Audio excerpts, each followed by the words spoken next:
Olá pessoal, eu sou a Nájila, sou psicóloga e psicanalista e hoje eu vou falar um pouco com vocês sobre a seguinte temática: o sofrimento que não cala, a urgência em saúde mental diante do suicídio. Então, pensando em casos que a gente pode considerar urgência e emergência, de alguma forma, em saúde mental a gente vai falar em suicídio. Claro que o suicídio seria a etapa mais grave, a última etapa, mas a gente pode considerar outras situações também urgentes e emergentes, que requerem intervenções. E a ideia é mostrar como que se chega ao ápice do suicídio de alguma forma, Então, chegou no suicídio por quê?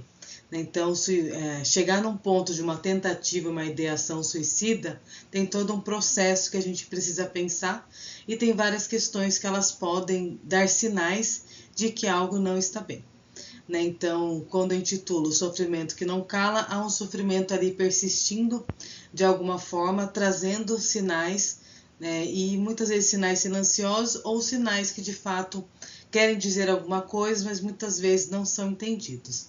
Então, a ideia é trazer um pouquinho a partir da psicanálise, principalmente a psicanálise lacaniana, entender questões de angústia, pensando a angústia como o principal preceptor, do suicídio, e entender como que a gente pode observar isso, e tratar de algum jeito que não chegue a esse ponto, mais grave, entendendo que outras situações também são urgentes e emergentes para que não se chegue, nesse ponto.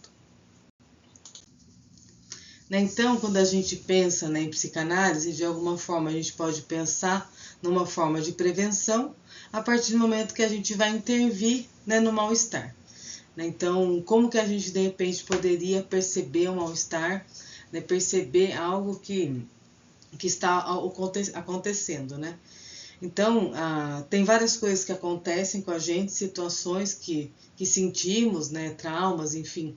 Muitas coisas que de repente a gente não compreende o que está acontecendo, questões psíquicas que a gente fica tentando entender o que é e não consegue fazer, de alguma forma essa resolução sozinho, esses são indícios para a gente pensar. Então, há algum mal-estar, então a gente já pode, iniciar de alguma forma uma intervenção. Porém, tem situações que de alguma forma a gente passa, igual por exemplo a tristeza, Todos nós sentimos tristeza, isso é normal, frustração, raiva, mas desde que seja um ponto, de alguma forma temporário e que não traga grandes repercussões de algum jeito.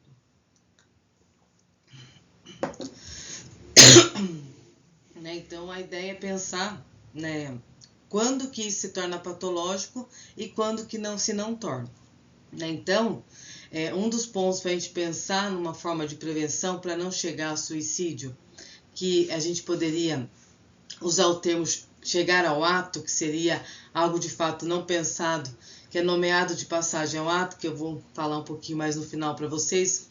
A ideia é trazer outros pontos, passar pela inibição, pelo sintoma, pela angústia e pelas suas respostas, de alguma forma, suas manifestações, que é o acting out, a passagem ao ato.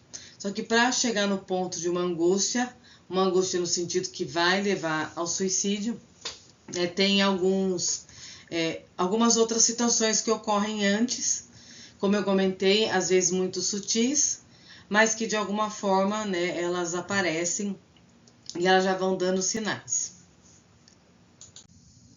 Então, pensando nesse lugar ali, de sintomas que de alguma forma, eles até um certo ponto são naturais de acontecer, porém, em excesso podem trazer alguma questão. O Lacan, que é o psicanalista francês, bem conceituado na França, acredito que talvez o primeiro a ser considerado, de alguma forma com a sua teoria, ele vai conceituar algo que se chama esquema da angústia, para justamente mostrar, de alguma forma, como que seria essa evolução e como que chegaria num ponto mais grave, de sofrimento psíquico. Então, eu vou trazer um pouco vamos dizer assim, das manifestações, entre aspas, menos complexas, para depois chegar nas mais complexas. Então, vou apresentar algumas agora, posteriormente eu vou mostrar como é de fato esse esquema para ele e demonstrando como que é esse grau de evolução. Então, quando a gente vai pensar, né, a primeira coisa de alguma forma, né, que acontece com a gente, um tipo de inibição. Então, isso é muito comum de eu entrar num lugar novo, por exemplo, eu me sentir inibida de alguma forma. Isso é natural até um certo ponto, né? Muitas pessoas falam, eu tenho dificuldade de me expor, ou de falar em público, de fazer isso que de alguma forma seja visto. Então, isso é uma forma de inibição que até um ponto ele é natural. A questão é quando gera um bloqueio a ponto de que a pessoa de fato não consiga se expressar e a ponto que gere algum sofrimento ou que de alguma forma ela não consiga fazer o que ela precisa fazer, né? Então, que impeça ela mesmo de, né, da ação e de expressão e comece a trazer prejuízos, né? Como pessoas que chegam a estar tão inibidas que, por exemplo, não conseguem sair de casa, de fato, às vezes nem conseguem falar no telefone. Então, a inibição seria num sentido amplo, não só no sentido de se inibir, por exemplo, num relacionamento e tal, né?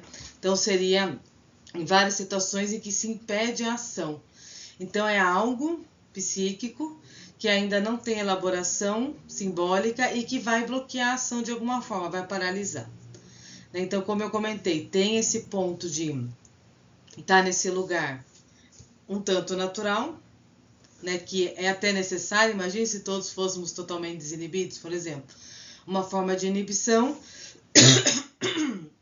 é a gente usar roupa, né? Então, se não tivéssemos essa inibição, ninguém usaria roupa, né? Porque é uma questão cultural, né? Então, tem inibições que civilizam, né, de algum jeito, porém tem que pensar justamente nesse lugar, né, de patologia. Mas, como a inibição ela tem esse ponto de ser naturalizada, a gente só olha nesse lugar mesmo quando está mais grave. Seria o primeiro momento, de algum jeito ali, que se há um bloqueio, uma paralisação, a gente já, de alguma forma, já pode acender, né, a antena do alerta de algum jeito. Um outro ponto seria o impedimento, que seria um obstáculo à ação, né, sem uma questão sintomática em si, é quando a pessoa deseja algo, mas ela não pode realizar, né, então ela está impedida de, né, ela não consegue executar aquilo que ela deseja, então é um pouco até fora daquilo que a pessoa, né, controla de algum jeito. É um tanto diferente da inibição, que é um próprio bloqueio da pessoa, por algum motivo que ela ainda não sabe. No caso, o impedimento é aquilo, né? Não sou impedida de fazer, né? Então, ou não consigo fazer agora. Então, seria um lugar, vamos dizer assim,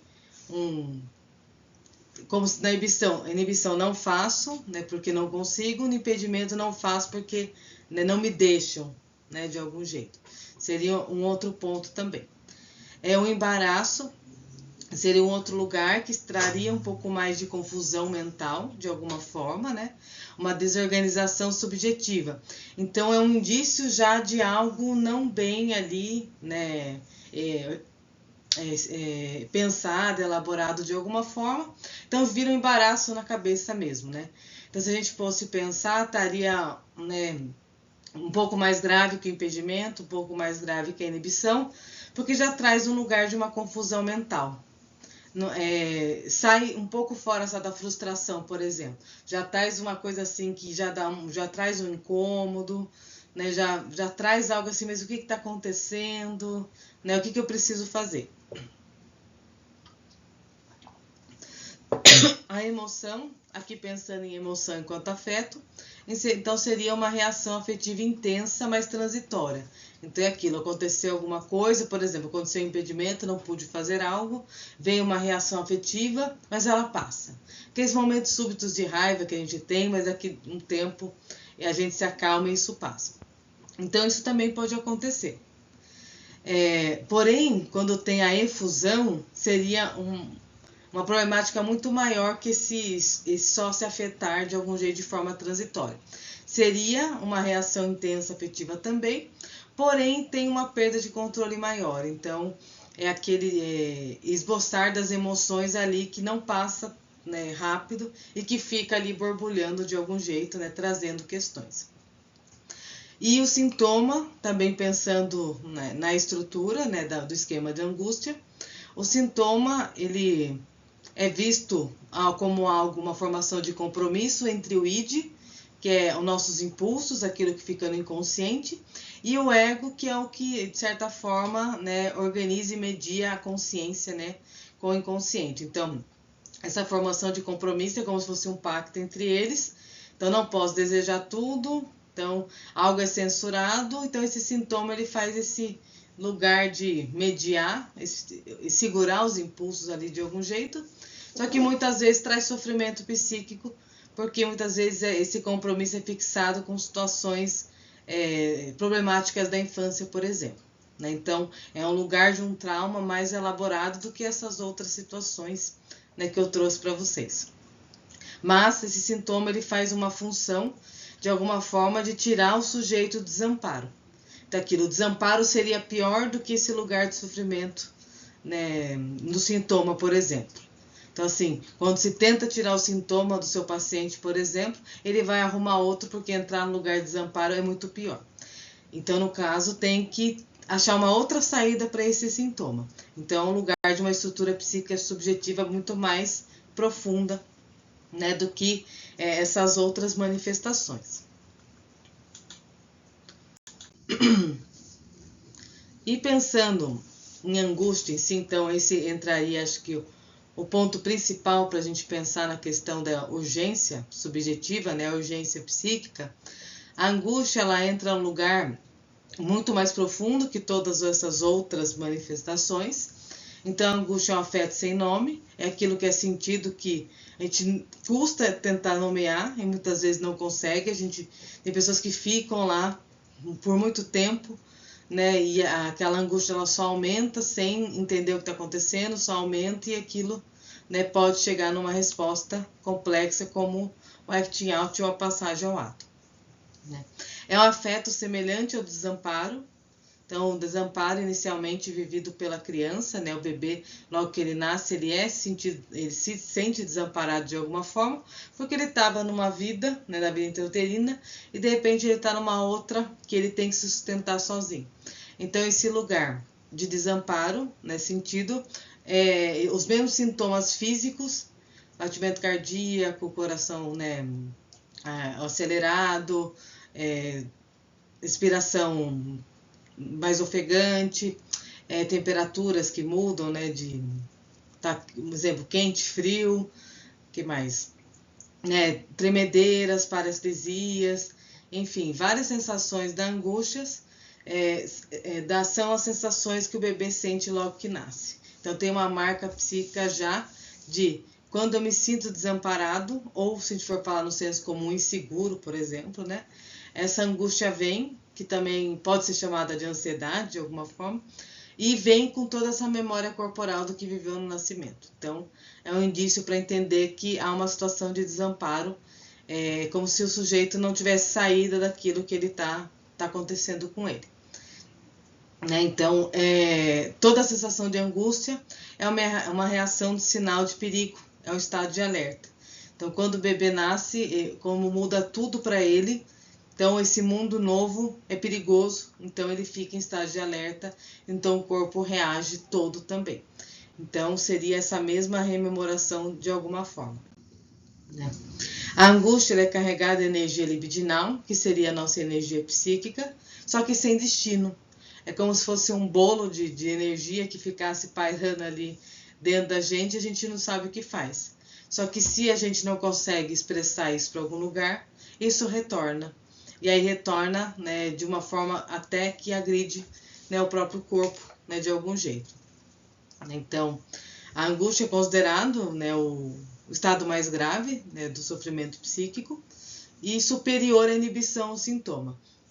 Então, como eu comentei, a inibição é esse lugar um tanto normal e necessário de sermos inibidos, mas que não seja um bloqueio, né, que paralise a ponto de prejudicar. E o sintoma, que é esse lugar que está segurando o desamparo. Então, vamos dizer assim, quando a inibição não dá conta mais, vamos dizer assim, esse bloqueio, né, quando esse sintoma também não está mais, né, segurando ali de alguma forma a organização psíquica, a angústia vem. Então é como se o que acontece antes, de alguma forma, tentar segurar para que não chegue na angústia. Então, se vai evoluindo de alguma forma os graus, vai chegando na angústia e essa angústia também vai tomando uma proporção maior. E o Lacan também ele vai dizer que a angústia é a falta da falta, né, no sentido assim, a angústia ela tem esse lugar do desamparo, do vazio sentido, mas quando há excesso, o excesso entra no mesmo lugar que o vazio. Então, essa metáfora, a falta da falta, é quando tem tudo completo, por exemplo. Então, se eu tenho tudo, teoricamente eu não preciso de mais nada. Então, ter tudo angustia também. E aí a gente pode pensar em milhões de explicações, mas a superproteção, por exemplo, né, dos pais com os filhos já é um ponto para pensar. Então, seria esses dois lados. O vazio, né, que traz a angústia, e o excesso também, porque o excesso equivale de alguma forma a vazio. Ambos, né, não tem nada além daquilo que não é nada, né? O excesso também mostra o nada. Então seria esse lugar de não se pode ficar no zero, mas também não se pode ficar no 100, né? Tem que ter um espaço de base, de algum jeito, mas tem que ter um espaço também para o movimento do sujeito.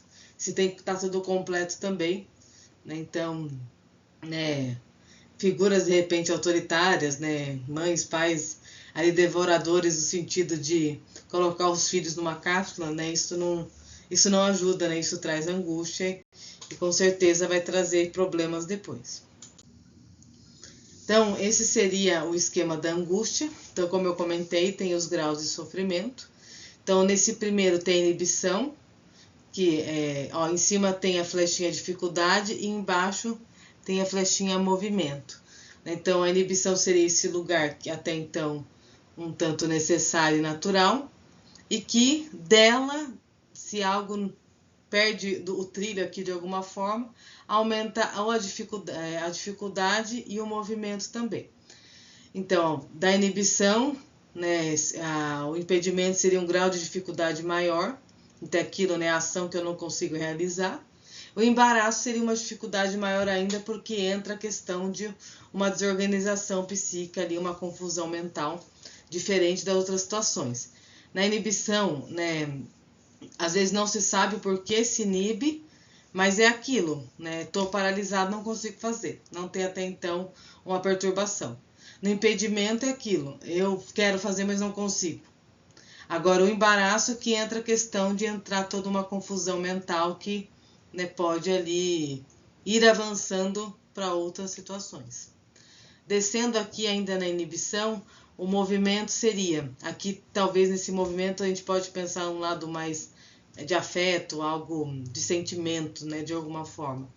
Então tem a inibição, vamos supor que algo ali não deu certo, vem a emoção, então vem uma sensação intensa, afetiva, porém transitória. Então tá, fiquei com raiva, né, muita raiva, quis bater em alguém, mas passou.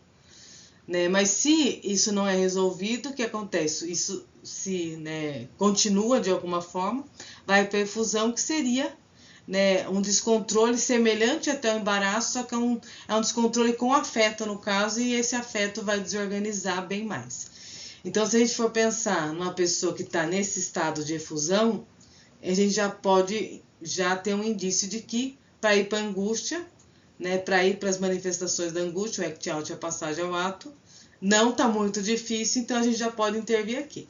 Teoricamente, a gente deveria já intervir antes, mas como eu comentei, né, às vezes tem pontos que, se são transitórios, né, são coisas da vida. Então, esse ponto aqui antes da angústia, né, já poderia, de alguma forma, haver uma intervenção aí. Claro que não é tão simples perceber isso, né? Precisa ter um acompanhamento clínico e tal. Mas se a pessoa já está no estado de desorganização mental, né, que talvez não seja numa grande proporção, mas já esteja, talvez já seja um momento de pensar numa intervenção.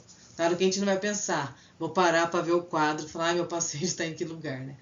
Mas o quadro é para ter um parâmetro para pensar quando a gente intervém.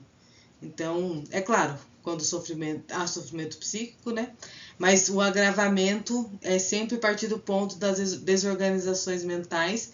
E se tem afetos, tem uma reação intensa. Então, de repente, assim, na efusão, a pessoa ela tem uma crise de raiva, que de repente ela quebra tudo, sei lá, ela faz algo assim, né, que se prejudique o outro de alguma forma, né, aí já é um ponto para, peraí, já temos um sinal relevante, né, claro, para já intervir. Então, esse seria os caminhos, né, acompanhando a inibição. A angústia não, o sintoma, eu confundi. O sintoma ele estaria aqui no meio, porque ele, como eu comentei, ele tem essa função de estruturar o psiquismo de alguma forma. Então, aquilo, se a gente tirar ele, né, a gente tira a estrutura, porém, a gente pode fazer algo com ele diferente. Só que se a pessoa está no estado de angústia, acting out, passagem ao ato, até no próprio embaraço e fusão, ela não vai conseguir pensar em refazer o sintoma dela de alguma forma, né?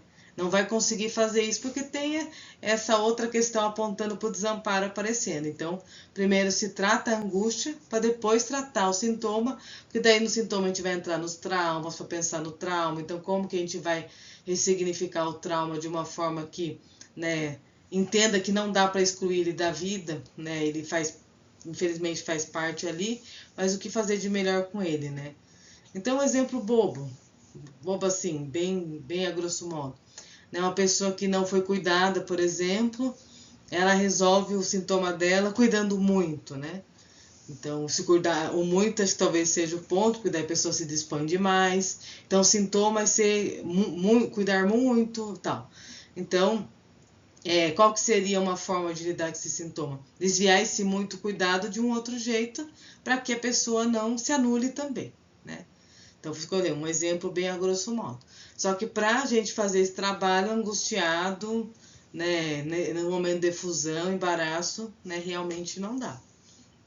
Mas para os profissionais, não tirando a questão só dos psicanalistas, né, psicólogos, até psiquiatras, mas pensando em outros profissionais que, né, estão na linha de frente, ali, enfermeiros, né, médicos, né, de forma geral, né, já dá para ter essa percepção, né, e já, né, intervir de alguma forma, né?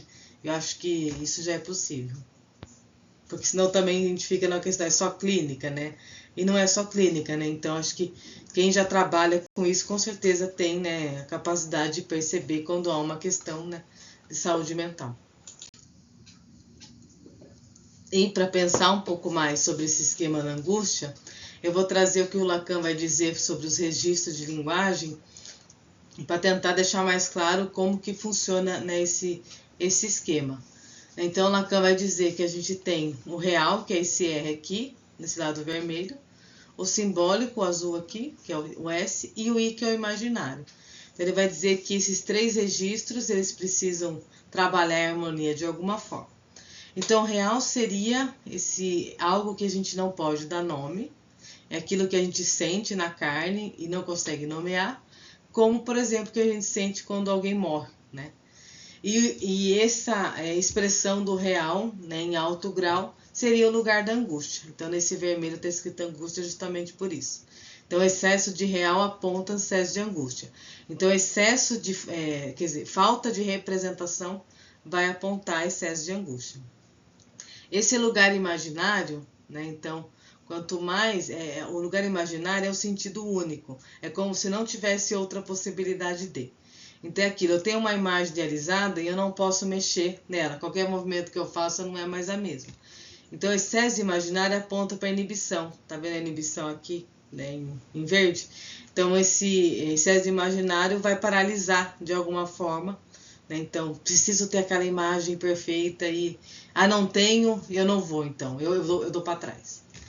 E o lugar, quanto mais simbólico, apesar do simbólico ele ser o necessário para fazer representações, dar nome às coisas, o excesso simbólico de alguma forma mortifica ali, porque a pessoa fica presa num sintoma.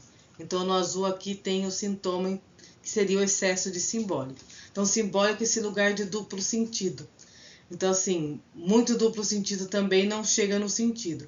Então, o que o Lacan vai dizer? A gente precisa dos três, de certa forma, em harmonia. Então, uma parte a gente precisa de uma imagem de base, a gente precisa metaforizar, porque a gente é simbólico, mas também a gente precisa do espaço do real, que é o espaço da falta. Precisa de um espacinho também. Então, sem o real ali, a gente não teria o espacinho de falta, que a falta move o desejo. Então, de alguma forma, quando há uma desarmonia nesses registros, já vai apontar também para a questão da angústia, né, e da inibição e do sintoma. Vai apontar para um lugar de urgência. Então é aquilo, uma pessoa assim que ela está muito tempo numa inibição, chegar uma hora que ela vai entrar no embaraço, ela vai entrar na fusão, ela vai ir para um lugar que não vai conseguir mais representar, que vai ser a angústia. Então isso vai aumentando, né? Então excesso de sintoma também, pode ser que uma hora o sintoma, entre aspas, ali, perca o efeito e aí, né? Tira o que está para o desamparo e também volta para a angústia. Então, é o mínimo tentar essa harmonia psíquica de algum jeito. E apesar do real ser esse lugar, se ele prepondera, vem a angústia, é um lugar também que dá vida, é ambivalente, por quê?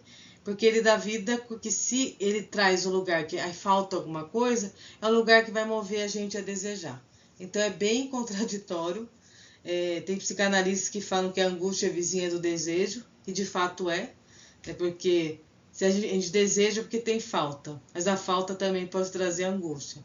Então a gente vive numa corda bamba, né? É complexo. E o que vai ajudar a gente a contornar esse real vai ser as palavras do simbólico. Então aquilo que a gente consegue dar nome, cria de alguma forma um sentido e já apazigua um pouco. A questão da angústia em alto grau é quando nada consegue trazer um apaziguamento ali de algum jeito.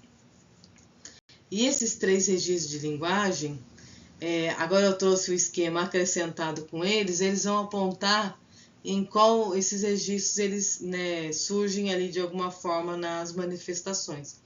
Então, o lugar imaginário, né, ele está no lugar de inibição, então a inibição ela cruza com o imaginário dos dois lados, né? Então, é esse lugar do sentido único, sentido idealizado, eu preciso ser assim. Então, a inibição, se ela está num alto grau, né, ela é como se a gente pudesse dizer, né, está um excesso de imaginário e isso vai paralisar o sujeito de alguma forma.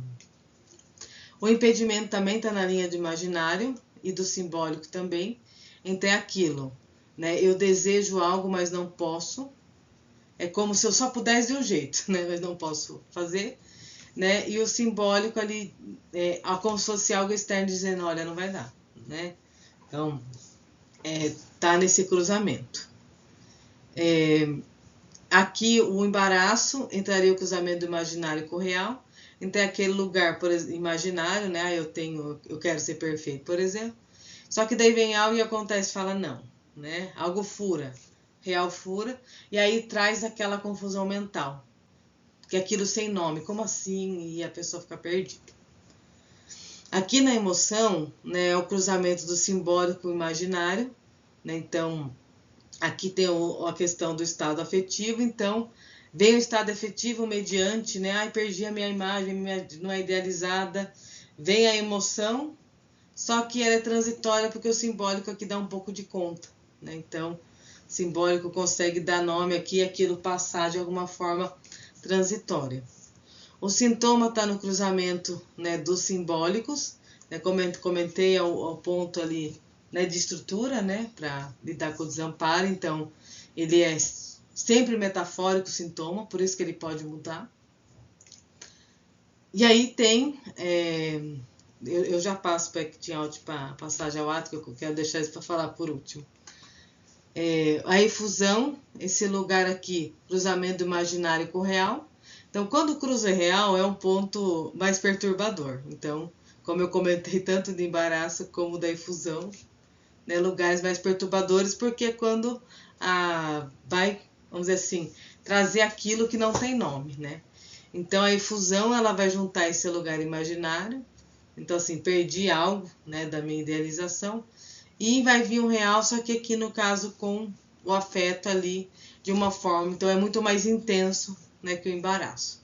Então esses pontos aqui, né, essas linhas, né, das laterais com o real, são os lugares de mais atenção para a gente pensar na urgência e emergência. Então a angústia, ela tá nesse cruzamento real-real, então é aquilo que não tem nome mesmo, né, aquilo que vai trazer afeto, e ela vai trazer as duas respostas, o acting out, que ele vai ter um cruzamento de alguma forma com o simbólico e a passagem ao ato também. Então é aquilo, a pessoa sentiu angústia num ponto grave, essas vão ser as duas respostas, né? O act out é a passagem ao ato. Que tem um pouco de simbólico. Então, se tem um pouco de simbólico, a gente pode dizer que é possível a gente fazer alguma coisa. Quando aquilo está no real da carne, de fato, metaforicamente falando, o que a gente vai conseguir fazer, né? Mas quando tem uma resposta ali que é possível um simbólico, né, a gente tem o que fazer e tem como a gente auxiliar a pessoa ali no sofrimento psíquico. Então, falando um pouquinho sobre o act out e a passagem ao ato, né, que são, né, as duas respostas subjetivas para a incidência da angústia. Então a gente vai pensar assim, são duas respostas. Quando a angústia transborda pelo real, então aquele excesso de, né, sem nomear, aquilo que, sabe aquelas coisas, aqueles traumas que do nada acontecem e aí você leva um choque, fica tentando entender o que aconteceu e aí tem uma reação no ato. Então quando a gente fala que tinha passagem ao ato, a gente está falando de uma reação que é pouco racionalizada de alguma forma. Na passagem ao ato, nem um pouco racionalizada, na verdade. Então, é aquilo que faltam muitas palavras, né? E isso que é o ponto. E por mais que, né, a pessoa faça tratamento, alguém tente dar conta, aquilo é muito intenso. Então, é um estado muito mais complexo para a gente tirar o paciente do sofrimento do que esses outros estados que eu comentei com você. Então, se a pessoa está no estado de efusão, ela tem uma reação afetiva intensa, ainda tem, né, algo que é mais palpável, né, para a gente trabalhar. Nesses casos é mais difícil, mas também ainda é possível. Então são momentos que são difíceis, né, dificuldade de fazer rearranjos, né, possíveis, né, então é aquilo de não haver saídas para aquela situação, como se aquilo corresse de uma forma que, o que eu faço agora e não, por mais que as pessoas tentem ajudar a dar solução, é aquilo que parece que não tem, né, o que fazer. Né? São tentativas de respostas pelos processos de alienação e separação. Então é aquilo, né? A criança, ela se desenvolve inicialmente no processo de alienação, ela se aliena à função materna, que seriam os elementos que ela recebe para sua base psíquica, só que num outro momento ela se separa dessa função materna, uma separação parcial, porque a gente nunca perde a base da casa, que ocorre através da interdição da função paterna, que vai mostrar o social para a criança. Então a criança sai do mundo alienado só com a função materna e olha para o social. Então é aquilo, né? A pessoa está no lugar, de algum jeito, se sentindo alienada numa situação de uma angústia tremenda, querendo se livrar disso de alguma forma e muitas vezes indo para uma separação radical com algo, né? Então toda a sensação, toda a vivência sentida pelo sujeito, no momento ali, quando criança, nesse momento alienado com a função paterna, ele volta de alguma forma, né, o sentimento ali de querer se separar, que há um movimento de algum jeito da criança, e querer se separar disso que está atormentando, às vezes faz com que a pessoa vá no ápice ali do radical, porque a separação total com o outro ou com o mundo é só o suicídio. A gente não consegue, né, se separar, né, viver sozinho, né, no ser humano isso é impossível. Então a separação total, ela não tem como isso acontecer. Então ficam tanto o act out como a passagem ao ato nesse lugar de tentar lidar com esse lugar. Estou alienado numa situação, quero sair dela, né, e aí não consigo. Né? Então, são respostas também que tentam trazer esse lugar de uma necessidade de responder aquilo que é inominável. Então, é uma tentativa de dar nome, de pôr no corpo, de pôr em ato, em ação, mas aquilo não funciona. Né? Um grande exemplo, que até vou comentar um pouquinho no final, são as toxicomanias. Né? Então, é aquilo, né? Usar droga para sentir algo, para tentar encontrar algo, e isso toda hora, e vai, e aquilo não vai dar nome, porque não tem palavra, né? Tá indo no ato. Né? Então, e duas coisas que a gente nunca consegue responder de fato seria o sexo e a morte. Então, assim, às vezes questões de sexualidade em si apontam para esse lugar, e a própria morte também. Então, quando morre alguém, não se sabe o que faz. Claro que tem outros traumas, né, que também podem ocorrer, mas os dois seriam já mais clássicos de que o inconsciente não consegue registrar sexualidade e morte, por exemplo. Então, o acting out, né, o acting out, ele, pelo menos, né, no meu entendimento, é um momento assim de mais fácil a gente conseguir intervir do que na passagem ao ato, né? Porque o acting out ele tem é pensado o ato mesmo que em toda essa desorganização, mas é pensado de alguma forma, né? Então são atos não precipitados, encenados e demonstrados. Então não seria uma encenação, né, trazendo um lugar, né, depravado, né, da encenação, não seria isso, nem demonstrado, seria uma forma da pessoa estar revelando ali o que ela está sentindo de mal-estar. Então, quando ela comete algum ato que é estranho aos olhos dos outros, sei lá, a pessoa ela começa a chorar muito, ela se bate, ela se corta, ela se mutila, por exemplo, é uma encenação no sentido de mostrar que algo não está bem. Então, se já está nesse ponto, a urgência já está, né, berrando ali de algum jeito. Então, já passou pelo embaraço, pela fusão, por todas as outras manifestações e já está num nível muito mais grave. Passagem ao ato é pior ainda. Mas no acting out ainda tem, porque está demonstrando para alguém, está convocando alguém de algum jeito. Então são atos não precipitados no sentido assim de ter um pensamento mediando. É diferente da passagem ao ato que não tem o pensamento, então é precipitado, só vai e faz. Então é não precipitado por conta disso, né? Então é um momento que é o que quer mostrar de si, uma forma de semblante, então é uma tentativa de mostrar algo interno que está acontecendo. Tem muita agitação, movimento e descarga motora, né? Então são situações de angústia, por exemplo, em que a pessoa está numa inquietude que ela não consegue dar conta, né? Não consegue lidar. Né? E muitas vezes traz essa situação, por exemplo, da própria automutilação. E está no âmbito de uma ordem do sintoma, no sentido de ele ser simbólico e metafórico. Então, tem como a gente entender isso que a pessoa está demonstrando. Tem como a gente essa automutilação, muitas vezes, né, uma compulsão, a questão da droga mesmo, né, a autoagressão, a agressão ao outro. Então, situações que a gente consegue ainda, né, nomear de algum jeito e a pessoa absorve, por mais que ainda seja complexo. E não há transgressão no sentido porque não há uma ideia de se afetar em si, se agredir de fato, por exemplo.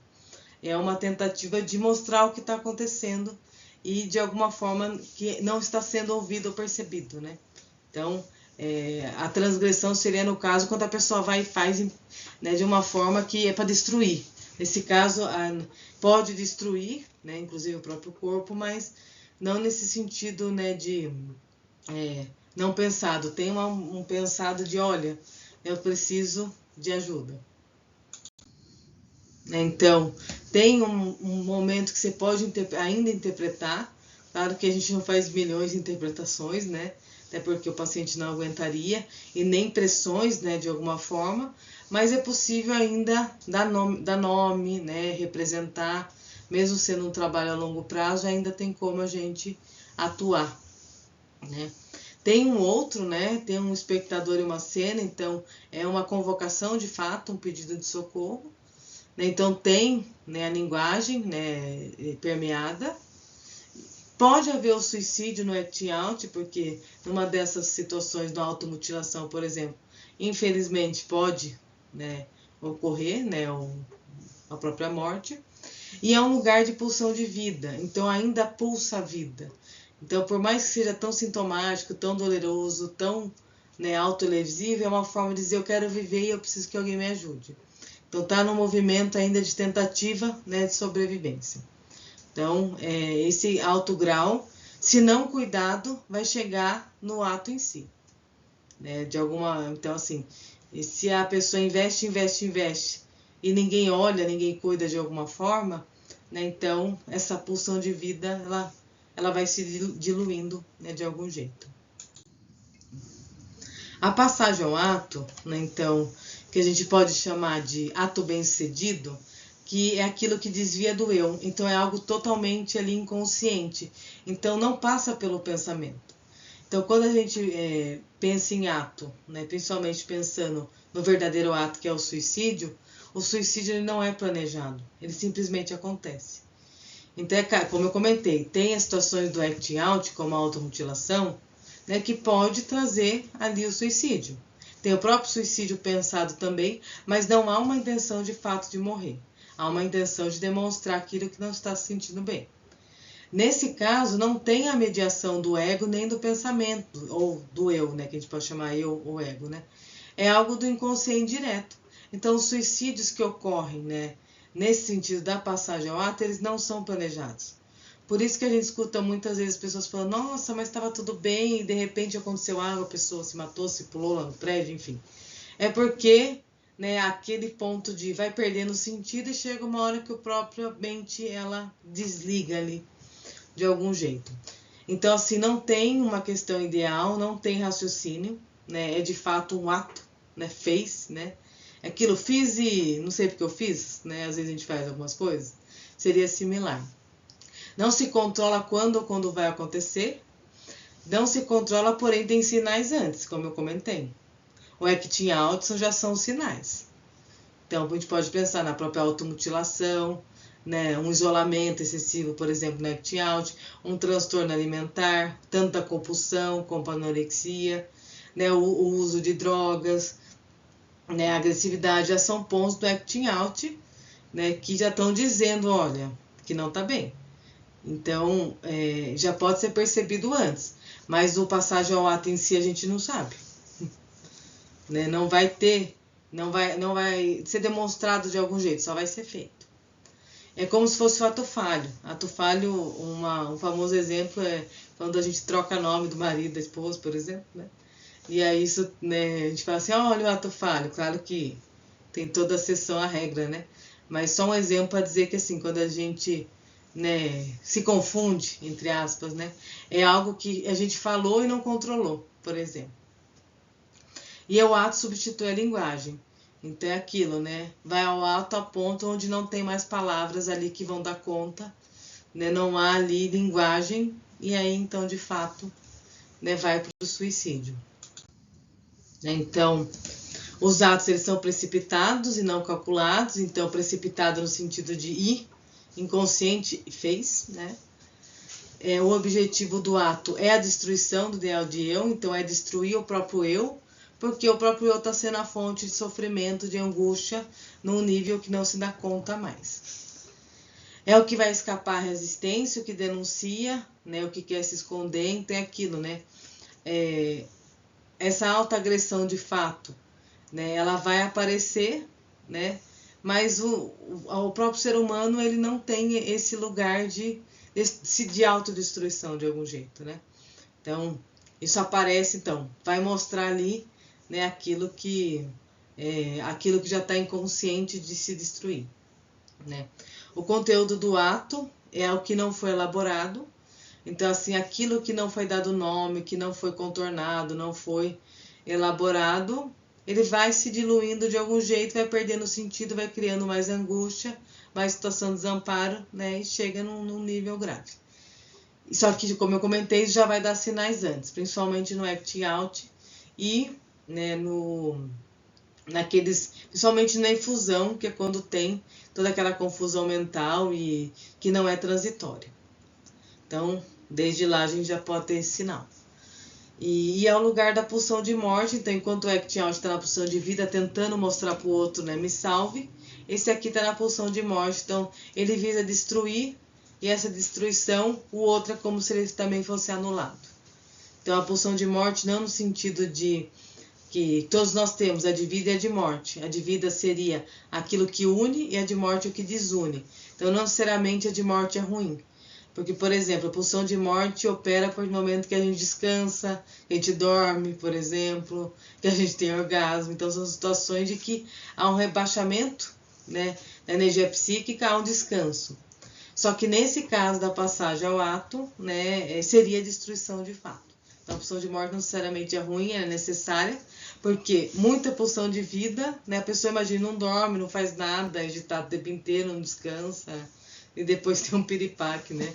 Então, precisa ter as duas, né? Então, excesso de muita vida, né?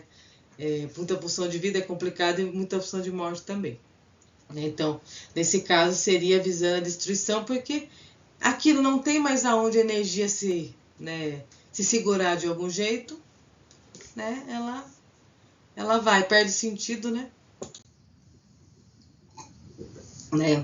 E supondo que a pessoa tente suicídio e felizmente ela não consiga, então toda vez que se tem um ato inconsciente, o sujeito não é mais o mesmo, né? Há um furo no real, então há um furo em algo no sujeito que assim, algo muda. Não sei dizer para bom, para mal, mas algo vai mudar na vida do sujeito de alguma forma. Isso fica uma marca ali, né? Que de alguma forma não remendável, né? E todo ato, né, é transgressão, então assim, se você tenta tirar a própria vida, é transgredir.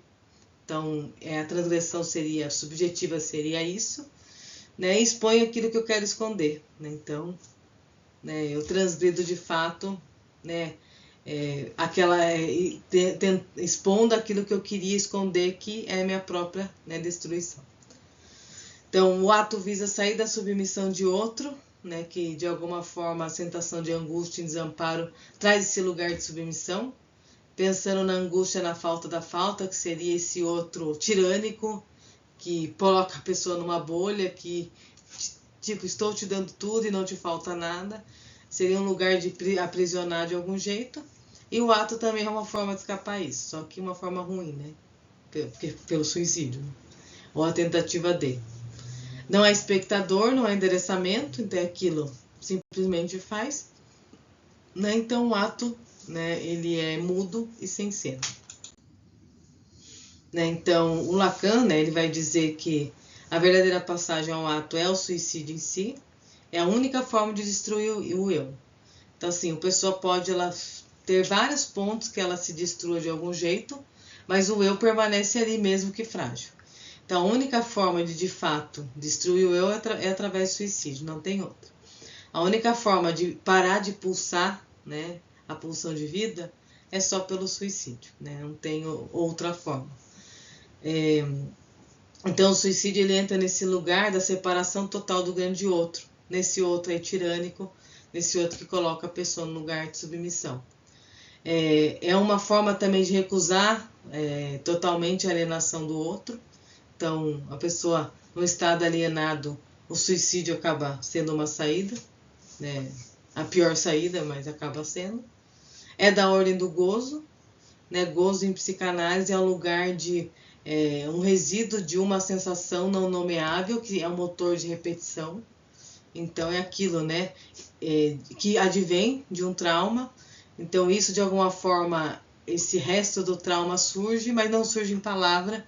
E isso também, né, traz elementos para fazer com que a pessoa entre em angústia, né? Então, a questão do ato também é aquilo de vem essa repetição, né, de algo que eu sinto, que eu não sei o que é, que eu não dou conta, então a saída aí, né, é pelo ato. O ato é mundo, mas se constrói pela linguagem. Então, por isso que tem um ponto a gente dizer que há um simbólico também, né, porque é aquilo, né, o ato em si só é possível através de um mundo simbólico, né? Apesar de não passar pela consciência.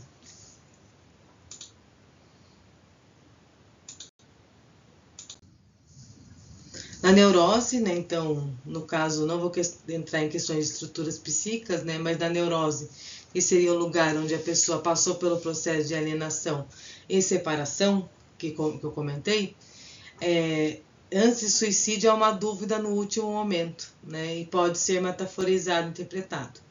Então, na neurose é um quadro clínico que a gente ainda consegue intervir de algum jeito, né? Então, ele pode ser interpretado antes, principalmente no momento ali do acting out, mas, né, enquanto a gente tiver um pouco de raciocínio também, né, quando, né, não passa pelo eu, não tem, né, o que fazer, ou que se pode interpretar depois, né, quando felizmente não, né, der certo, né, o suicídio, então que dá para se interpretar o ato para entender o porquê, né? Então, colocar simbólico, colocar palavra onde não tem, né? Existem atos de recusa aos laços sociais, o isolamento, por exemplo, que a gente pode chamar de uma passagem ao ato, um isolamento tremendo ali, né, por exemplo, e seria como um suicídio de lugar social, esse isolamento, por exemplo, ou também há outras formas de passagem ao ato que tiram o lugar social da pessoa de algum jeito. Claro que seriam quadros mais graves, mas a gente pode também considerar uma forma de passagem ao ato.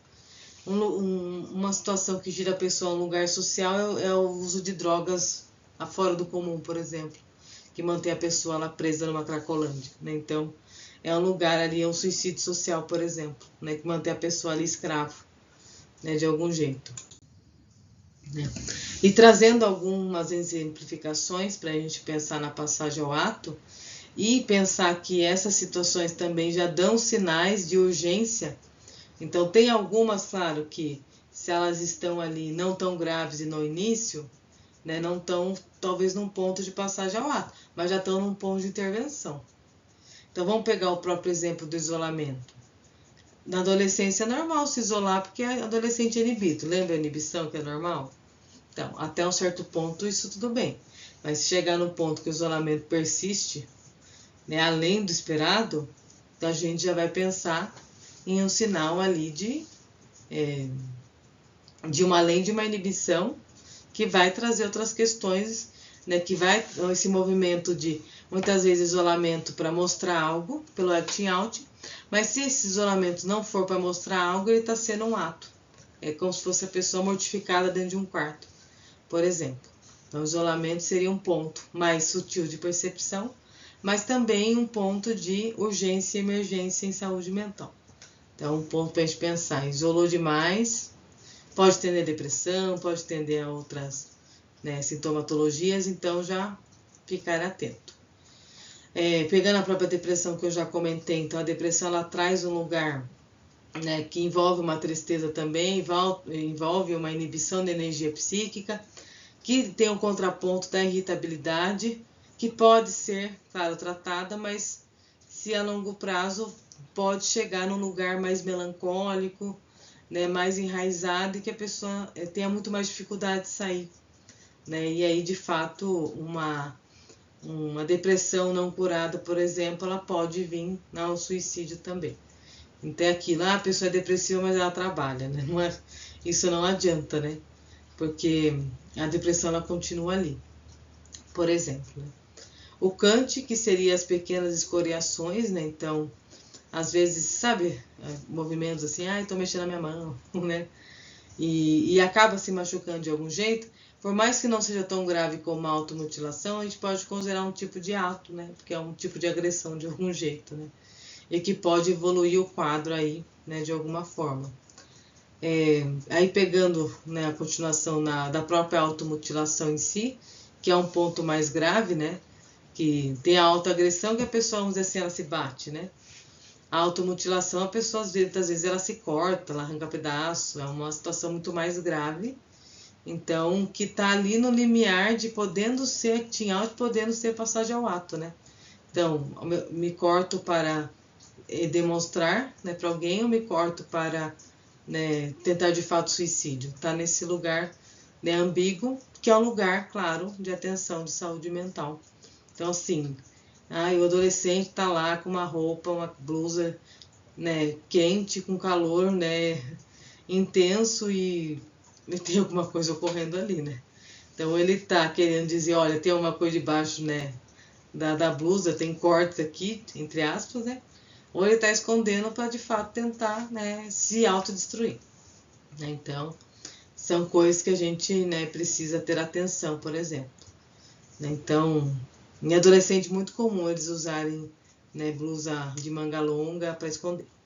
Então, um alerta aí para a própria agressividade em si, contra si, contra o outro. Então, muitas vezes, quando a gente vê esses atos violentos que acabam levando à morte de pessoas, a pessoa está num estado de passagem ao ato.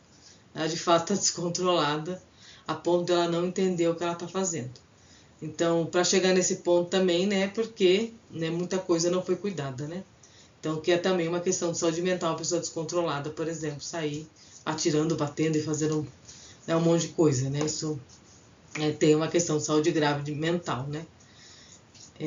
E a própria agressão em si, que muitas vezes ela não é só na automutilação, mas ela pode ser né, numa forma ali de excesso de culpa, por exemplo, de se punir de alguma forma também.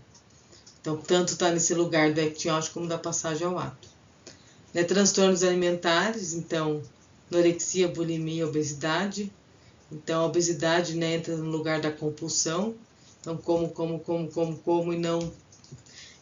ou como para chamar atenção. Então, seria chamar atenção não no lado pejorativo da palavra, mas para que alguém veja de algum jeito a questão. Que seria o acting out, e o lugar da obesidade na compulsão de né, chegar talvez numa autodestruição. Né, a bulimia também, de alguma forma, mas entendo que a anorexia talvez seja o quadro mais grave, porque a recusa do alimento em si né, regride o organismo de um jeito né, que o corpo da menina adolescente, por exemplo, ela vira um corpo infantil, para de menstruar, tudo, né, e chega num ponto assim que o suicídio está ali flertando de algum jeito. Né? Então é aquilo, né? Ela não está deixando de comer nada, ela está comendo nada de fato. É como se ela comesse o vazio e muitas vezes nem tá, né, não se deu conta, obviamente, que é uma passagem ao ato e está fazendo isso. Né? Então pode ter o lugar do acting out também, mas normalmente a anorexia tem mais esse lugar de né, essa recusa é tão grande né, ao outro, né, ao mundo de alguma forma que a pessoa ela come o nada, né, e comendo nada ela vai se destruir de algum jeito. Então, transtornos alimentares, né, são pontos de alerta. Adolescência também tem muito disso, mas vamos ficar atentos também a quadros graves, né, de adultos ali, né, em relação a isso. As toxicomanias, né, então tem aquilo, né, a pessoa fuma socialmente, né, não sei, a gente pode considerar ato, mas talvez um sintoma. Mas pensando em passagem ao ato, são esses casos mais graves mesmo, que as pessoas elas chegam num ponto do vício que de fato elas perdem noção de si. Né? Então, muitas vezes a pessoa não morre em si, mas é um suicídio em vida, como o suicídio do lugar social, né? E o suicídio mesmo de você poder tomar suas próprias decisões, por exemplo. E a tentativa de suicídio em si, né? Que aí de fato o sem pensar ele entra na passagem ao ato, o acting out entraria passando um pouco mais pela ideação suicida, né, até chegar à tentativa, mas não intencional de se matar, mas a intenção no caso de né, tentar ali encenar o pedido de socorro, e né, a passagem ao ato em si é aquilo, né, o suicídio ele vai acontecer e assim não, nesse ponto não há mais o que fazer. Eu trouxe algumas referências para vocês, né, alguns artigos. O Freud, quando ele vai falar de inibição, sintoma e angústia, então muito que eu trouxe também ele vem da obra do Freud, né, apesar de ter usado um pouco mais de Lacan, né, os fundamentos sobre neurose e angústia também do Freud, mas o principal foi o Lacan, né, no seminário 10 da angústia, que é onde ele aparece, ele traz o esquema da angústia, a questão do acting out da passagem ao ato. Né, tem um texto meu também, né, a urgência na clínica psicanalítica, a incidência de automutilação e ideação tentativa de suicídio nos pacientes da clínica social Ana Joaquina, do livro Sintoma do Corpo Unificado ou Fragmentado, que vai trazer um pouco disso que eu trouxe, mais focado no acting out, na passagem ao ato, para exemplificar né, essas questões né, de em que momento os pacientes vão demonstrar um sinal, né, de repente, mais de acting out ou de passagem ao ato. E também do Miller, genro do Lacan, né, observações sobre o conceito de passagem ao ato, que ele de alguma forma complementa o que o Lacan vai dizer. Mas a ideia de pensar, né, quando eu intitulei o trabalho, né, o sofrimento que não cala, aí eu confundi, é o meu ato falho, né? De alguma forma o sujeito também não cala, né? Então meu ato-falando tá errado. Mas seria um sofrimento assim que ele vai aparecendo ali a muito longo prazo, né? E quando ele chega num ponto do suicídio é porque já foi de tudo o que podia ser feito. E aí já perdeu todas as amarrações possíveis. Então, perdeu amarrações simbólicas, as imaginárias também, apesar de excesso de imaginário ser ruim, mas mesmo assim tem onde se segurar. Perdeu ali de fato o chão, né? Então, perdeu esses lugares, né? Perdeu o outro de algum jeito. E aí a pessoa chega num ponto sem saída, né? Então, muitos podem entrar no estado de delirância, se for pensar em caso de psicose, mas em caso de neurose, por exemplo, a pessoa ela vai para o ato e aí nós temos esses casos de suicídio aí, né, que ocorrem de maneira inesperada. Então, eu quis trazer para vocês, né, o esquema de Lacan, né, é um tanto, né, para quem não é familiarizado com a psicanálise, talvez um pouco complexo, mas a ideia é entender que tem alguns níveis anteriores ali à angústia, anteriores ao próprio suicídio em si, que já podem ser, né, haver uma intervenção e já ser entendidos como urgência. Então, né, determinadas confusões, desequilíbrios, né, principalmente quando eu trouxe a infusão, elas são extremamente necessárias para intervenção já, para que não deixar que o grau evolua. Né? E às vezes é necessário medicamento, né? Às vezes, é claro que o medicamento não deve ficar sem a psicoterapia em si ou a análise, né? Tem que ser um conjunto, pelo menos na minha opinião. Uma coisa só, né? Não outra, mas casos graves acho que a gente tem que fazer uma força-tarefa, né? Um trabalho multidisciplinar, mas que já se tem esse olhar anterior de uma urgência, né? De algo, né? Então, é claro que é muito mais fácil para os profissionais de saúde, talvez essa identificação, mas talvez se isso, né, fosse mais abrangente até para outros profissionais, até o trabalho seria muito mais fácil identificar e intervir sem chegar, né, a pontos mais elevados do sofrimento. Mas é aquilo, né, mesmo que chegue num ponto grave, como o acting out, uma automutilação, por exemplo, né, mais grave, como eu comentei, é possível ainda a gente fazer algo porque está pedindo socorro. É algo ainda consciente. A questão mesmo é quando não há mais nem o consciente, né, participando, que daí não tem muito como a gente atuar. E às vezes a gente intervir não é necessariamente ter os profissionais em si, mas ter alguém ali que de alguma forma conforte, apazigue, dê uma borda ali. Claro que o tratamento também é necessário, mas o apoio, né, a rede de apoio é extremamente, né, essencial. Sem rede de apoio também nenhum profissional vai conseguir, né, trabalhar, né, não vai conseguir auxiliar também. Então era um pouquinho disso que eu queria trazer para vocês. Eu espero ter contribuído com essas questões um pouco de saúde mental, né? Então, nos vemos na próxima.